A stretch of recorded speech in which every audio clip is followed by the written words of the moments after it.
विद्यार्थियों, इस वीडियो में हम देखेंगे कक्षा 8 विज्ञान से अध्याय 4 दहन और ज्वाला।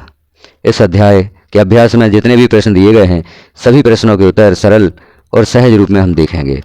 आपको इन प्रश्नों से बड़ी ही सहायता प्राप्त होगी। आप इस वीडियो के माध्यम से प्रश्नों के उत्तर तैयार कर सकते हैं और याद कर सकते हैं। तो हम देखते हैं कक्षा 8 विज्ञान अध्याय 4 दहन और ज्वाला के अभ्यास के सभी प्रश्नों के उत्तर। तो हम देखेंगे पहले प्रश्न का उत्तर।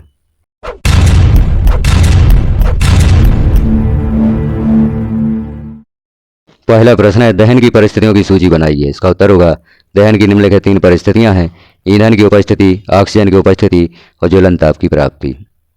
दहन की जो परिस्थितियां हमने यहाँ पर देखी, दहन के लिए 3 परिस्थितियां आवश्यक हैं। ईंधन मुख्य है, यदि ईंधन नहीं है तो आप दहन नहीं कर सकते, और ऑक्सीजन की अनुपस्थिति में भी दहन नहीं कर सकते, और ज्वलन ताप की प्राप्ति जब तक नहीं हो जाती तब तक आप दहन नहीं कर सकते। अर्थात दहन की 3 परिस्थितियां होगी: ईंधन की उपस्थिति, ऑक्सीजन की उपस्थिति और ज्वलन ताप की प्राप्ति। इस प्रकार से हमने इस प्रश्न का उत्तर देखा। अब हम देखेंगे अगले प्रश्न का उत्तर। अगला प्रश्न है, रिक्त स्थानों की पूर्ति कीजिए। यहाँ पर हमें कुछ रिक्त स्थान दिए गए हैं, इन रिक्त स्थानों को यहाँ पर भर दिया गया है। इन रिक्त स्थानों को उचित स्थान पर भरना था, जो यहाँ पर भरकर दिखा दिया गया है। आप भी देखें, पहला जो वाक्य है, लकड़ी और कोयला जलने से वायु का प्रदूषण होता है। दूसरा वाक्य, घरों में काम आने वाला एक द्रव ईंधन एलपीजी है। अगला है, जलना प्रारंभ होने से पहले ईंधन को उसके ज्वलन ताप तक गर्म करना आवश्यक है। और अंतिम है, तेल द्वारा उत्पन्न आग को जल द्वारा नियंत्रित नहीं किया जा सकता। तो पहले वाक्य में जो रिक्त स्थान था उसमें प्रदूषण लिखा गया है, दूसरे रिक्त स्थान में एलपीजी, तीसरे रिक्त स्थान में ज्वलन ताप और चौथे रिक्त स्थान में जल द्वारा पूर्ति की गई है। तो आप यहाँ पर इन रिक्त स्थानों की पूर्ति करें, वाक्य को पढ़ें और समझें कि किस प्रकार से रिक्त स्थानों की पूर्ति की गई है। रिक्त स्थानों में उचित शब्द लिखा गया है। अब हम देखते हैं अगले प्रश्न का उत्तर। हम देख रहे हैं अध्याय का अगला प्रश्न, प्रश्न क्रमांक 3। समझाइए कि मोटर वाहनों में सीएनजी के उपयोग से हमारे शहरों का प्रदूषण किस प्रकार कम हुआ है। इसका उत्तर होगा, जहां पेट्रोल और डीजल के दहन से वायु में खतरनाक प्रदूषक मुक्त होते हैं, वहीं सीएनजी एक स्वच्छ ईंधन है। सीएनजी के दहन से बहुत ही कम प्रदूषण होता है। अतः हम मोटर वाहनों में सीएनजी का उपयोग करते हैं तो शहरों में वायु प्रदूषण कम होगा, क्योंकि सीएनजी कम प्रदूषणकारी है। इस कारण से हम पेट्रोल और डीजल के स्थान पर वाहनों में सीएनजी का प्रयोग करते हैं। जहाँ पेट्रोल और डीजल के दहन से वायु में खतरनाक प्रदूषक मुक्त होते हैं, वहीं सीएनजी एक स्वच्छ ईंधन है। सीएनजी के दहन से बहुत ही कम प्रदूषण होता है, इसलिए हम मोटर वाहनों में सीएनजी का उपयोग करते हैं और इससे शहरों में वायु प्रदूषण कम होता है।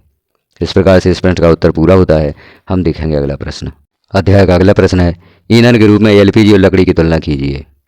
ईंधन के रूप में हम एलपीजी का उपयोग करते हैं और लकड़ी का उपयोग करते हैं, तो इसकी तुलना करना है।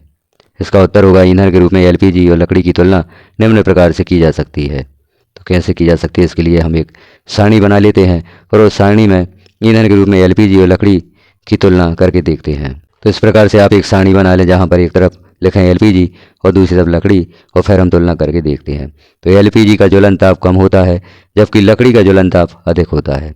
दूसरा है, एलपीजी के दहन से कम प्रदूषण फैलता है, जबकि लकड़ी के दहन से अधिक प्रदूषण फैलता है। एलपीजी इसका ऊष्मायन अधिक होता है और लकड़ी इसका ऊष्मायन कम होता है। एलपीजी से हमें अधिक ऊष्मा प्राप्त होती है और लकड़ी से कम ऊष्मा प्राप्त होती है। अगला है, इसका भंडारण एवं परिवहन आसान होता है। जो एलपीजी का भंडारण है, इसे सिलेंडर में कंप्रेस्ड करके या संपीड़ित करके भरा जा सकता है और इसका परिवहन आसान हो जाता है, जबकि लकड़ी इसका भंडारण एवं परिवहन कठिन होता है। तो इस प्रकार हमने तुलना की एलपीजी और लकड़ी में। एलपीजी और लकड़ी में क्या अंतर हैं, इनका ईंधन के रूप में उपयोग करने पर क्या अंतर हैं, वह हमने देखे। अब हम देखेंगे अगले प्रश्न का उत्तर। अध्याय का अगला प्रश्न है, कारण बताइए। यहाँ कुछ वाक्य दिए गए हैं जिनके हमें कारण बताना है। जैसे का हम देख लेते हैं, विद्युत उपकरण से संबद्ध आग पर नियंत्रण पाने हेतु जल का उपयोग नहीं किया जाता है। विद्युत उपकरणों में यदि आग लगी हो तो उस पर नियंत्रण पाने के लिए जल का उपयोग क्यों नहीं किया जाता, इसका कारण हमें यहाँ पर बताना है। इसका उत्तर होगा, विद्युत उपकरणों में लगने वाली आग को बुझाने के लिए जल का उपयोग नहीं किया जाता है, क्योंकि जल विद्युत का चालन कर सकता है और व्यक्ति को विद्युत के झटके लग सकते हैं। जल विद्युत का चालक होता है। यदि हम विद्युत उपकरणों में लगी आग पर जल से नियंत्रण पाने का प्रयास करते हैं तो जल विद्युत का चालन कर सकता है और व्यक्ति को विद्युत के झटके लग सकते हैं और वह विद्युत की चपेट में आ सकता है और उसे हानि हो सकती है। कारण बताइए में अगला प्रश्न है, एलपीजी लकड़ी से अच्छा घरेलू ईंधन है। इसका हमें कारण बताना है कि एलपीजी लकड़ी से अच्छा घरेलू ईंधन क्यों है।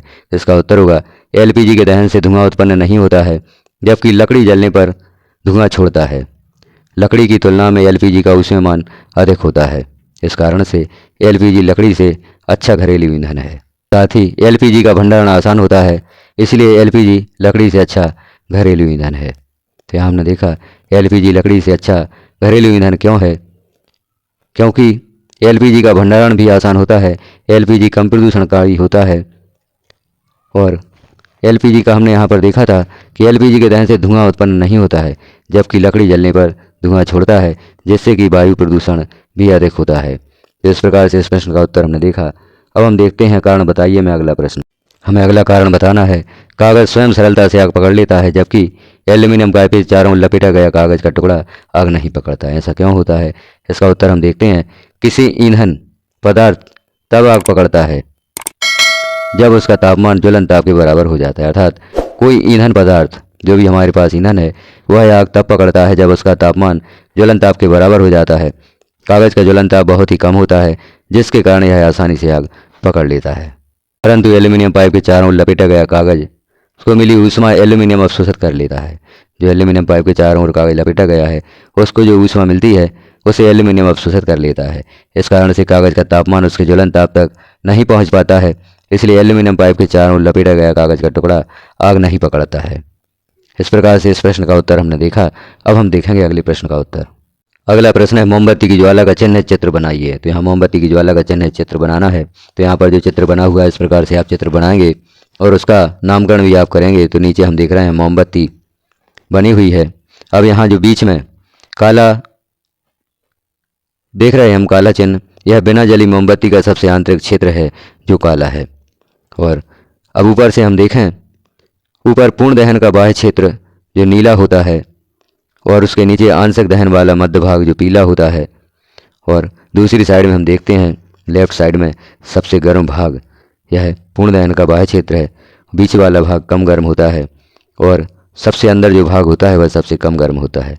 तो इस प्रकार से मोमबत्ती की ज्वाला के विभिन्न क्षेत्र यहाँ पर दिखाए गए हैं। इस चित्र को आप बनाएं और जो भी यहाँ पर क्षेत्र दिए गए हैं उनको आप बहुत ही अच्छी तरह से देखें और तैयार करें, लिखें कहाँ कौन सा क्षेत्र होता है। इस प्रकार से आप मोमबत्ती की ज्वाला का चिन्ह चित्र बना सकते हैं। अब हम देखेंगे अगले प्रश्न का उत्तर। अध्याय का अगला प्रश्न है, ईंधन के ऊष्मामान को किस मात्रक द्वारा प्रदर्शित किया जाता है। तो इसका उत्तर होगा, ईंधन के ऊष्मामान को किलो जूल प्रति किलोग्राम, या इसे हम लिख सकते हैं केजे प्रति केजी। अर्थात केजे किलो जूल और किलोग्राम को हम केजी लिखते हैं। तो हम लिख सकते हैं ईंधन के ऊष्मामान को किलो जूल प्रति किलोग्राम मात्रक द्वारा प्रदर्शित किया जाता है। अगला प्रश्न है, समझाइए कि CO2 या कार्बन डाइऑक्साइड किस प्रकार आग को नियंत्रित करती है। तो इसका उत्तर होगा, CO2 या कार्बन डाइऑक्साइड गैस O2 या ऑक्सीजन से भारी होता है, जिसके कारण कार्बन डाइऑक्साइड गैस आग को कंबल की तरह ढक लेती है। इससे ईंधन पदार्थ और वायु के ऑक्सीजन के बीच संपर्क टूट जाता है। इस प्रकार ऑक्सीजन के अभाव के कारण आग बुझ जाती है। तो हमने देखा कि CO2 किस प्रकार आग को नियंत्रित करती है। चूँकि CO2 गैस ऑक्सीजन से भारी होती है और यह जहाँ पर आग लगी होती है उसे कंबल की तरह ढक लेती है, और जब आग का ऑक्सीजन से संपर्क टूट जाता है तो इस कारण से आग बुझ जाती है। क्योंकि ऑक्सीजन की अनुपस्थिति में आग नहीं लगती, ऑक्सीजन की अनुपस्थिति में आग बुझ जाती है। तो कार्बन डाइऑक्साइड जहाँ पर आग लगी होती है उसे कंबल की तरह ढक लेती है और ऑक्सीजन से संपर्क टूटने पर आग बुझ जाती है। अगला प्रश्न है, हरी पत्तियों के ढेर को जलाना कठिन होता है, परंतु सूखी पत्तियों में आग आसानी से लग जाती है। समझाइए। तो इसका उत्तर होगा, हरी पत्तियों का ज्वलन ताप सूखी पत्तियों से बहुत अधिक होता है, इसलिए हरी पत्तियों के ढेर को जलाना कठिन होता है, परंतु सूखी पत्तियों में आग आसानी से लग जाती है। क्योंकि हरी पत्तियों में जल की भी मात्रा होती है, जल की मात्रा होने के कारण उनका ज्वलन ताप अधिक होता है। सूखी पत्तियों में जल की मात्रा नहीं होती, जिस कारण से उनका ज्वलन ताप कम होता है, इसलिए हरी पत्तियों के ढेर को जलाना कठिन होता है, परंतु सूखी पत्तियों में आग आसानी से लग जाती है। अगला प्रश्न है, सोने और चांदी को पिघलाने के लिए स्वर्णकार ज्वाला के किस क्षेत्र का उपयोग करते हैं और क्यों। तो इसका उत्तर होगा, सोने और चांदी को पिघलाने के लिए स्वर्णकार धातु की फुकनी से ज्वाला के सबसे बाहरी भाग को उस पर फूंकते हैं। ज्वाला की सबसे बाहरी भाग अत्यधिक गर्म क्षेत्र होता है, जिसके कारण सोना और चांदी पिघल जाते हैं। क्योंकि ज्वाला का सबसे बाहरी क्षेत्र अत्यधिक गर्म क्षेत्र होता है, इसलिए सोने और चांदी को पिघलाने के लिए स्वर्णकार धातु की फूंकनी से ज्वाला के सबसे बाहरी भाग को उस पर फूंकते हैं। अब हम देखेंगे अगले प्रश्न का उत्तर। अगला प्रश्न है, एक प्रयोग में 4.5 किलोग्राम ईंधन का पूर्णतः दहन किया गया। उत्पन्न ऊष्मा का माप 1,80,000 किलो जूल था। ईंधन का ऊष्मामान परिकलित कीजिए। तो इसका उत्तर होगा, चूंकि 4.5 kg या किलोग्राम ईंधन से उत्पन्न ऊष्मा बराबर 1,80,000 किलो जूल, इसलिए 1 किलोग्राम ईंधन से उत्पन्न ऊष्मा बराबर 1,80,000 बटे 4.5। 1,80,000 में 4.5 का हम भाग दे देंगे तो इसका उत्तर हमें प्राप्त होगा 40,000 किलो जूल। अतः ईंधन का ऊष्मामान हो जाएगा 40,000 किलो जूल प्रति किलोग्राम। अब हम देखते हैं अगले प्रश्न का उत्तर। अगला प्रश्न है, क्या जंग लगने के प्रक्रम को दहन कहा जा सकता है? विवेचना कीजिए। जंग लगने के प्रक्रम को क्या हम दहन कह सकते हैं? इसकी विवेचना यहाँ पर की गई है। तो इसका उत्तर यहाँ पर होगा, दहन एक रासायनिक प्रक्रम है जिसमें कोई पदार्थ ऑक्सीजन के साथ अभिक्रिया कर ऊष्मा देता है। लोहे पर जंग लगना एक रासायनिक प्रक्रिया है जिसमें लोहा बहुत धीमी गति से ऑक्सीजन के साथ अभिक्रिया करता है और ऊष्मा देता है, इसलिए जंग को धीमी दहन प्रक्रिया कहा जा सकता है। अब हम देखेंगे अगले प्रश्न का उत्तर। अध्याय का अगला और अंतिम प्रश्न है, आबिदा और रमेश ने एक प्रयोग किया जिसमें बीकर में रखे जल को गर्म किया गया। आबिदा ने बीकर को मोमबत्ती ज्वाला के पीले भाग के पास रखा है। रमेश ने बीकर को ज्वाला के सबसे बाहरी भाग के पास रखा। किसका पानी कम समय में गर्म हो जाएगा? तो इसका उत्तर होगा, किसी ज्वाला के सबसे बाहरी भाग अधिक गर्म क्षेत्र होता है। किसी भी ज्वाला का सबसे बाहरी भाग अधिक गर्म क्षेत्र होता है, अतः रमेश का पानी कम समय में गर्म हो जाएगा। तो इस प्रकार से हमने देखे इस अध्याय के सभी प्रश्नों के उत्तर। आप चैनल को सब्सक्राइब कर लें, बेल आइकन को क्लिक कर ऑल पर प्रेस कर दें, ताकि जैसे ही किसी अन्य अध्याय के प्रश्नों के उत्तर यहाँ पर पब्लिश किए जाते हैं वह सर्वप्रथम आपको प्राप्त हो सकेंगे।